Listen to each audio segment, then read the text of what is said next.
Good evening विद्यार्थियों। आज हिंदी की कक्षा में मैं आप लोगों को रचना विभाग से संबंधित प्रश्न पढ़ाऊंगा। देखो, अपना जो रचना विभाग है यह 26 अंकों का प्रश्न है 9वीं और 10वीं में, जिसमें निबंध, कहानी, पत्र, अनुच्छेद लेखन, आकलन लेखन, वृत्तांत, विज्ञापन ऐसे प्रश्न उसमें आते हैं। आज मैं आप लोगों को रचना विभाग के अंतर्गत कहानी से संबंधित कुछ बातें बताऊंगा जो कि महत्वपूर्ण है। इसके पहले मैं आप लोगों को एक दो कहानी के मुद्दे भी दे चुका हूं और आप लोग लिखे भी हो उसको, किंतु मैं आज उसकी पूरी रूपरेखा आप लोगों के सामने प्रस्तुत कर रहा हूं। ध्यान से सुनेंगे, जिससे जब परीक्षा में आप कोई कहानी लिखते हो तो आपको कहानी लिखने में अड़चन न हो। कहानी 5 अंकों का प्रश्न है, महत्वपूर्ण है। देखिए, कहानी यहाँ पर बोर्ड पर ध्यान देंगे सब लोग। रचना विभाग के अंतर्गत कहानी लेखन का प्रश्न है। कहानी के तत्व ऊपर दिए गए। कहानी सबसे पहले तो यह समझ लीजिए कहानी क्या है। कहानी बड़ा रोचक विषय है विद्यार्थियों। कोई कैसा भी वातावरण हो, चाहे कोई दुखी हो, प्रसन्न हो, क्लास में शोर मचता रहे, यदि कोई टीचर आता है और कहता है कि मैं आज तुम लोगों को एक कहानी सुनाने वाला हूं, तो सब लोग शांत हो जाते, कहानी सुनने लगते हैं। हाँ, कहानी बड़ी अच्छी है। फिर कहानी, दूसरा बात कैसा है, कहानी जिज्ञासा प्रधान है। कहानी जब शुरू हो जाती है, कहानी का थोड़ा सा अंश हम सुन लेते हैं, फिर आगे क्या होने वाला है वह जानने की जिज्ञासा बढ़ जाती है। और कहानी जब तक पूरी खत्म नहीं होती तब तक विद्यार्थियों का ध्यान सबको लगा रहता है। कहानी बचपन में भी हम सब सुनते थे। छोटे बच्चे जीव जंतुओं की, कुत्ता बिल्ली की कहानियां, बंदर की कहानियां सुनना पसंद करते हैं। तो हम लोग अपने जो पाठ्यक्रम में है, मुद्दों पर आधारित कहानी, उसकी आज चर्चा करेंगे और उसके संबंध में आप लोगों को महत्वपूर्ण जानकारी हम बताने चल रहे हैं। तो सबसे पहले कहानी के तत्व हम आपको बता देंगे। कहानी के कुछ प्रमुख तत्व हैं जिनके आधार पर कहानी का विस्तार होता है। अगर वह तत्व आप ठीक से समझ लेंगे तो हमेशा आप कहानी अच्छी लिख पाएंगे। कहानी में जो तत्व है, कथानक या कथा कथन। पहला तत्व है कथानक या कथा वस्तु, यानी जो कहानी है उसकी मुख्य कथा वस्तु क्या है, मुख्य विषय क्या है उसका। दूसरा है पात्र परिचय। कहानी में कौन से पात्र हैं, अच्छा पात्र किस तरह के हैं, वो ग्रामीण पात्र हैं कि शहरी पात्र हैं, शिक्षित हैं कि अशिक्षित पात्र हैं। तो पात्र जैसे होंगे उसी के अनुसार फिर उनका संवाद या कथोपकथन होगा, संवाद शैली। अभी जैसे आप लोग देखते हो, मुंशी प्रेमचंद जी जो एक बहुत ही बड़े कथाकार हैं, उनकी कहानियों में ज्यादातर देखो कि ग्रामीण पात्र हैं। तो ग्रामीण पात्र देसी भाषा का प्रयोग करते हैं, देशज शब्दों का प्रयोग करते हैं। उनके पात्रों के नाम भी आप कहानी में, उपन्यासों में देखते हैं, जैसे गोबर, झूरी, धनिया, हीरा, ऐसे पात्रों का नामकरण भी उन्होंने किया है। वही जो शहरी पात्र जो शिक्षित हैं, तो उनकी भाषा शुद्ध साहित्यिक भाषा है। तो पात्र परिचय, संवाद या कथोपकथन। अगला पॉइंट है देश काल अथवा वातावरण। देश काल अथवा वातावरण महत्व का विषय है, यानी कहां पर घटना घटी, किस समय की कहानी है, और जहां पर कहानी हुई जो समय था वहां वातावरण कैसा था। तो यह कहानी का महत्वपूर्ण एक तत्व है। इसके अलावा भाषा शैली जो कहानी को प्रभावित करती है। जैसे अभी मैंने बताया, पात्र कैसे हैं, शिक्षित हैं, अशिक्षित हैं, ग्रामीण हैं, शहरी हैं, अनपढ़ हैं, उसी के अनुसार उनकी भाषा शैली होगी। तो यह महत्व का विषय है। और फिर जो आखिरी विषय है, 6वां पॉइंट है, कहानी का उद्देश्य क्या है। यानी जब हम कोई कहानी कहते हैं या सुनते हैं तो कहानी का कुछ उद्देश्य होता है, क्योंकि निरुद्देश्य कोई काम नहीं होता। उद्देश्य से सभी काम में रहते से, बिना उद्देश्य के तो हम कुछ करते नहीं।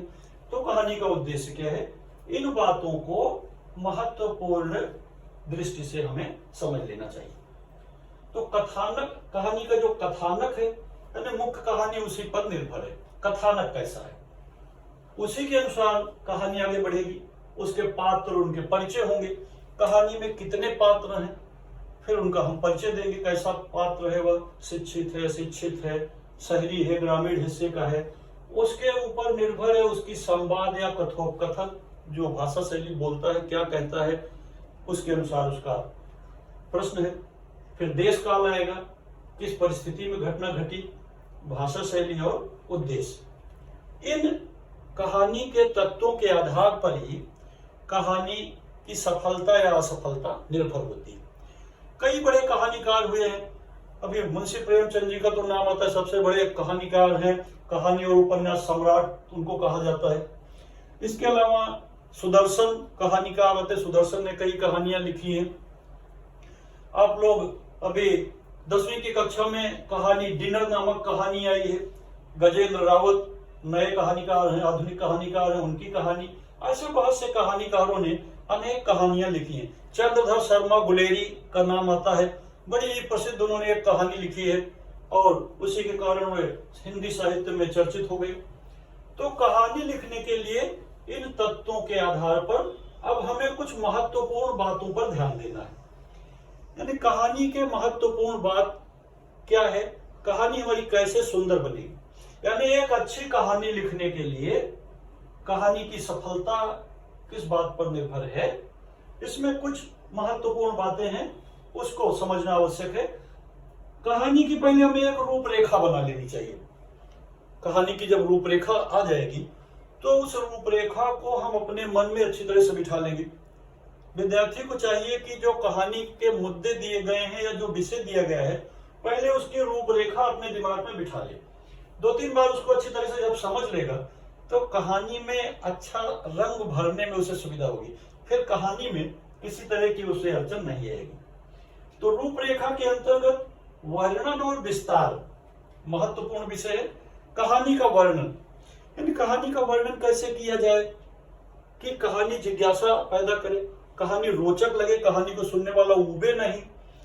क्योंकि कहानी में कई जो महत्वपूर्ण बातें हैं, जैसे कहानी मनोरंजन प्रदान करती है, कहानी हमें एक शिक्षा देती है, सीख देती है। कोई भी कहानी पढ़ते हैं, जैसे आप लोगों ने कछुआ खरगोश की कहानी पढ़ी तो सीख मिली कि क्या सीख मिली कछुआ खरगोश की कहानी में, खरगोश बहुत तेज दौड़ा, सो गया और पराजित हो गया।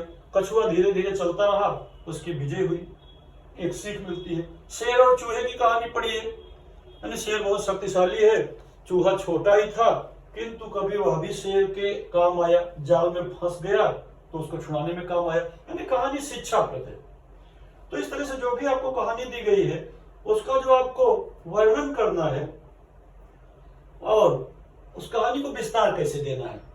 तो वर्णन के अंतर्गत जो बातें, घटना है, कैसी घटना है कहानी की, कहां पर घटित हुई है, स्थान ऊपर प्रश्न दिए, काल, स्थान, काल आदि। फिर पात्र उसके कैसे हैं, पात्रों का चरित्र कैसा है, पात्रों का भाव, भाषा, उनका रहन सहन कैसा है। इसके बाद दृश्य आदि आते हैं जो कहानी को महत्वपूर्ण गति प्रदान करते हैं। घटना, स्थान और वर्णन ये भाषा की ऐसी त्रिवेणी है कि जो कहानी को बड़ा रोचक बना देते हैं। अब आता है विस्तार। कहानी का विस्तार सबसे महत्वपूर्ण है। भाषा शैली, प्रारंभ और अंत, ये विस्तार के अंतर्गत मुद्दे हैं। तो भाषा शैली सबसे महत्वपूर्ण है कहानी का विषय। भाषा शैली के प्रश्न में जो बातें हैं, भाषा हमें कैसी लिखनी, भाषा शुद्ध हो, रोचक हो, प्रभावशाली हो, वाक्य छोटे छोटे बने और वे कहानी का भाव प्रकट कर सके। दूसरे, कहानी के जो मुद्दे आप लिखते हो कहानी के मुद्दे दिए गए हैं। कुछ विद्यार्थी एक मुद्दे पर एक ही वाक्य लिख देते हैं, तो यदि हम कहानी के एक मुद्दे पर एक ही वाक्य लिखेंगे तो हमारी कहानी पूर्ण नहीं होगी। कहानी का आपको विषय विस्तार करना है तो आपको प्रत्येक मुद्दे को ध्यान देना है, कोई मुद्दा उसमें से छूटना नहीं चाहिए, कोई घटना छूटे ना और क्रम से हो। दूसरा महत्वपूर्ण विषय है कि जो मुद्दे दिए गए हैं कहानी लिखते समय वे उलट पुलट न हो जाए, नहीं तो नीचे का मुद्दा ऊपर आ जाता है, ऊपर का मुद्दा नीचे आ जाता है, तो कहानी अव्यवस्थित हो जाती है। तो इस तरह विषय विस्तार करते समय जब आप उन बातों को ध्यान देंगे कि दिए गए मुद्दे क्रम से हो, उलट पुलट न हो, कहानी का प्रारंभ और अंत कैसे हो। कहानी का प्रारंभ और अंत प्रभावशाली ढंग से होना चाहिए। कहानी की शुरुआत सबसे पहले हम किन शब्दों से, किन मुद्दों से करें, ये महत्वपूर्ण है। तो मुद्दे दिए रहेंगे कहानी का, वहां से आप शुरू करिए और फिर कहानी का अंत भी आपको अच्छी तरह से करना है। कहानी का समापन, जैसे कहानी जहां पर खत्म हो जाएगी तो उससे एक भाव प्रकट होना चाहिए और ऐसा वातावरण निर्मित होना चाहिए कि पता चले कि अब कहानी समाप्त हो गई। यह कहानी के विस्तार संबंधी बातें हैं। फिर आता है कहानी का महत्वपूर्ण विषय है शीर्षक, यानी जैसे पाठ का नाम लिखते हो आप, शीर्षक महत्व का है। कहानी का शीर्षक कैसा होना चाहिए, जैसे आपने हार की जीत, सच्ची ममता, मेरी मां कहानी सुनी, लिखी। कहानी का शीर्षक मुख्य विषय से संबंधित होना चाहिए, छोटा होना चाहिए और प्रभावशाली होना चाहिए। कभी कभी कहानी में एक से अधिक शीर्षक भी बन जाते हैं। कुछ विद्यार्थी एक शीर्षक लिख देते हैं, सही रहता है, दूसरा विद्यार्थी दूसरा शीर्षक लिख देता है, वह भी सही रहता है, मगर मुख्य विषय से संबंधित होनी चाहिए, तभी वह कहानी का भाव प्रकट कर पाएगा। अभी अगर मैं बोलूं, जैसे आपने कछुआ और खरगोश की कहानी पढ़ी, इसलिए बोल रहा हूं, सब लोग मालूम है। अभी कछुआ और खरगोश की कहानी में उसका शीर्षक मैं चालाक लोमड़ी लिख दूं तो कैसा लगेगा, बिल्कुल वो असंगत लगेगा, क्योंकि अब चालाक लोमड़ी का कछुआ और खरगोश की कहानी से क्या लेना देना है, कुछ मतलब नहीं है।